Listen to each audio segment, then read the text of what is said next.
కానీ ఆ రోజు మధురలో ఒక విశేషం జరిగింది. దేవకి మరియు వసుదేవుల వివాహమయ్యింది. ఆ శుభ సమయంలో మధుర ప్రజలు ఆనందంతో వారిని స్వాగతం పలికారు.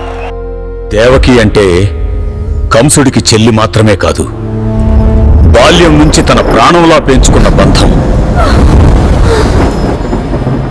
దేవకి, భయపడకు. నీ అన్న ఉన్నంతకాలం నీకు ఏ ఆపద రాదు. కంస, దేవకికి పుట్టే 8వ సంతానం నీ మరణమవుతుంది. ఈ ఒక్క మాట విధినే మార్చేస్తుంది. అన్నా, ఏం జరుగుతోంది?